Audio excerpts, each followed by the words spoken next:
주님을 아는 것이 우리의 힘입니다. 한 주간도 평안하셨습니까? 오늘은 제이디 그리어의 기도 먼저 중에서 제6장 오늘을 위한 기도, 숨김없이 남김없이 모든 필요를 아뢰라 하는 제목으로 함께 나누겠습니다. 이 책은 2부로 되어 있습니다. 1부에서는 문제를 파악하고 2부에서는 대안을 제시합니다. 1부에서는 우리가 기도하지 않는 이유를 분석하고 2부에서는 기도의 모델인 예수님의 기도법을 소개하죠. 우리는 필요할 때 기도의 자리로 나아가죠. 이는 전혀 문제가 아닙니다. 오히려 하나님이 그렇게 만드시는 것이라고도 말할 수 있습니다. 이것이 기도의 모델인 주기도문의 후반부가 요청에 관한 것인 이유입니다. 기도의 후반부, 오늘을 위한 기도를 하나씩 살펴보도록 하겠습니다. 오늘을 위한 기도 첫 번째는 오늘 우리에게 일용할 양식을 주시옵고입니다. 필요한 것에 대한 궁극적인 공급자이신 하나님을 우리는 항상 바라봐야 합니다. 우리 중에 하나님께 말 그대로 일용할 양식을 구할 생각을 하는 사람은 별로 없을 것입니다. 대부분의 사람들이 다음 끼니 걱정을 하지 않고 살기 때문입니다. 하지만 이 안락함은 우리를 훨씬 더 참담한 기만에 빠뜨릴 수 있습니다. 즉 우리가 독립적이자 자율적이고 자족한 반신반인이라고 착각하게 만들 수 있습니다.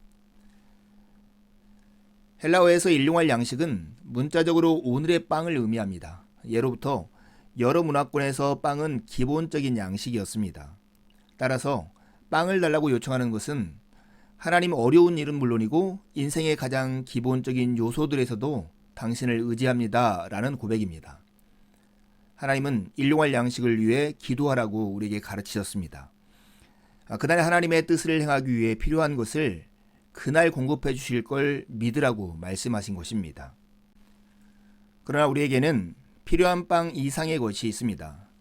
인간의 몸은 양식에서 연료를 얻지만 인간의 영혼은 다른 종류의 양식을 필요로 합니다. 바로 매일 하나님의 지혜와 능력과 은혜를 필요로 합니다. 매일의 양식은 하나님이 부르신 일을 온전히 감당하기 위해 필요한 모든 것을 의미합니다. 바울은 아무것도 염려하지 말고 매사에 요청할 것을 하나님께 아뢰라고 말합니다. 우리는 무엇이든 구할 수 있고 자족하시고 무한히 후하신 하나님이 매일 필요한 모든 것을 주실 테니 걱정할 일이 하나도 없다고 말을 하는 것입니다. 폴 밀러는 일상의 기도에서 이렇게 얘기합니다. 기도하는 법을 배우면 덜 바쁜 삶을 얻지 않는다. 대신 덜 바쁜 마음을 얻는다. 바삐 돌아가는 바깥 세상의 한 복판에서도 내적 고요함을 누릴 수 있다. 오늘을 위한 기도 그 두 번째는 우리의 죄를 사하여 주시옵고입니다. 우리에게 가장 필요한 것은 바로 용서입니다. 우리의 용서를 사기 위해서는 하나님의 아들이 십자가에서 피를 흘리셔야만 했습니다. 그럼에도 하나님은 기꺼이 우리에게 용서를 베풀어 주셨습니다. 이 기도는 우리에게 계속해서 용서가 필요하다는 사실을 상기시켜 줍니다. 죄는 매일 쌓이는 빚과 같습니다. 우리는 자신의 행위가 아닌 그리스도의 완성된 사역을 통해 영원한 천국에 들어간다는 사실을 매일같이 새롭게 기억해야 합니다. 회심의 순간 하나님의 용서를 받아들였다 해도 그 용서를 매일 스스로에게 적용해야 합니다. 나 자신을 너무 대단하게 여겨 자신은 용서가 필요 없다라고 생각할 수 있습니다. 하지만 이는 맹목적인 교만입니다. 반대로 자신을 너무 형편없게 여겨 하나님이 자신을 정말로 용서하셨을 리가 없다라고 생각할 수 있습니다.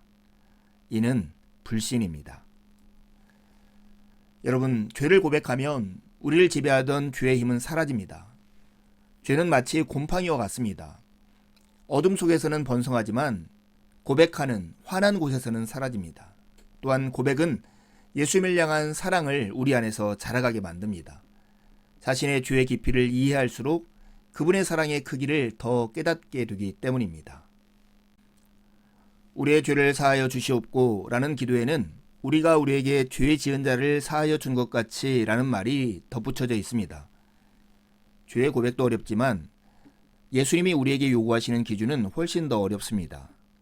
여기서 예수님은 믿음을 통한 구원의 원칙을 뒤집으신 것이 아닙니다. 남들을 용서하는 행위가 구원의 전제 조건이라는 뜻이 아니라는 말입니다. 예수님은 단지 하나님의 놀라운 은혜를 제대로 이해하고도 남들에게 은혜를 베풀지 않는 것은 불가능하다고 말씀하시는 것입니다. 사람들에 대한 용서와 관대함, 공감은 우리가 하나님의 은혜를 실제로 경험했는지를 보여주는 시금석입니다. 수많은 자칭 크리스찬들이 용서를 모르는 이유는 복음의 능력을 경험한 적이 없기 때문입니다. 하나님이 우리를 위해 해주시는 일에 대한 감격이 있을 때만 진정한 용서가 가능합니다. 오늘을 위한 기도 그 세 번째는 우리를 시험에 들게 하지 마시옵고 다만 악에서 구하시옵소서입니다.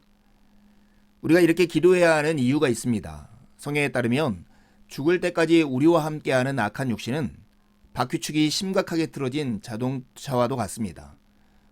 두 손으로 핸들을 꽉 쥐고 있는 동안에는 길을 따라 똑바로 갈 수 있을지 모르지만 꽤 힘이 들고 간식을 먹는답시고 잠시라도 핸들을 손에서 놓으면 당장 비틀거리며 가드레 일 쪽으로 향합니다. 불을 향해 달려드는 불나방처럼 우리는 악을 향해 갑니다. 따라서 우리와 가족 그리고 교회를 위해서 이렇게 기도해야 합니다. 우리를 시험에 들게 하지 마시옵고 다만 악에서 구하시옵소서. 여기서 시험은 우리 안에서 일어나는 악함입니다. 악은 시험을 일으키는 외부의 적의 공격입니다.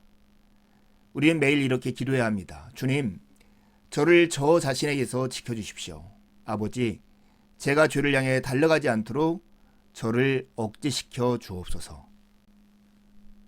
한국 교회를 보면 교회의 리더들조차 넘어지는 경우를 흔히 볼 수 있습니다. 그들이 넘어지는 이유가 과연 무엇일까요? 폴 트립은 무너진 리더들의 삶에서 두 가지 공통적인 패턴을 발견했습니다. 첫째는 그들은 공동체로부터 분리되었습니다. 즉 그들의 눈을 똑바로 쳐다보면서 이거 옳지 않습니다. 바뀌어야 합니다. 라고 말해줄 수 있는 사람들에게서 분리된 것입니다. 둘째는 그들은 내재하는 주의 힘을 망각했습니다. 이로 인해 진정한 공동체의 부재가 치명적인 결과로 이어진 것입니다.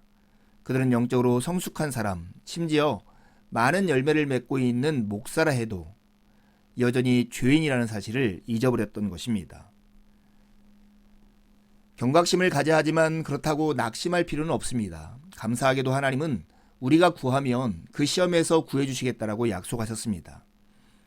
고린도전서 10장 13절에 하나님은 미쁘사 너희가 감당하지 못할 시험당함을 허락하지 아니하시고 시험당할 즈음에 또한 피할 길을 내사 너희로 능히 감당하게 하시느니라 라고 말씀하셨습니다. 주기도문은 예수님이 어떻게 기도하셨는지를 보여주는 창문입니다. 예수님은 하나님을 아버지라고 부르셨습니다. 그리고 아버지의 이름이 영광을 받기 위해 기도하셨습니다. 아버지의 뜻이 이루어지게 해달라고 기도하셨고 예수님은 아버지의 나라를 우선시하셨습니다. 예수님은 아버지에게 매일의 양식을 요청하셨습니다. 예수님은 용서를 구할 필요가 없었지만 우리를 위해서 용서를 구하셨고 그 용서를 확보하기 위해 자신을 바치셨습니다. 예수님은 시험을 이기기 위해서 성령의 능력을 구하셨습니다. 예수님의 기도에 대한 하나님의 응답이 어떠했는가를 보십시오. 겟세마네 동산에서 예수님은 3번이나 아버지를 부르셨지만 돌아온 것은 침묵뿐이었습니다. 그리고 십자가 위에서 예수님은 난생 처음으로 그리고 신약에서 유일하게 하나님을 아버지라고 부르지 않으셨습니다. 나의 하나님, 나의 하나님, 어찌하여 나를 버리셨나이까? 성부 하나님은 이 무시무시한 시험의 시간 동안 예수님을 처음이자 마지막으로 버리셨습니다. 이는 여러분과 저를 영원히 받아주시기 위함이었습니다. 이 너그럽고 은혜로우신 하나님께 날마다 숨김없이 기도하는 여러분이 되기를 간절히 바랍니다. 이제 2가지 질문을 하고 마치려 합니다. 첫 번째 질문입니다. 숨김없이 남김없이 모든 필요를 아뢰는 오늘의 기도, 그 3가지는 무엇입니까? 두 번째 질문입니다.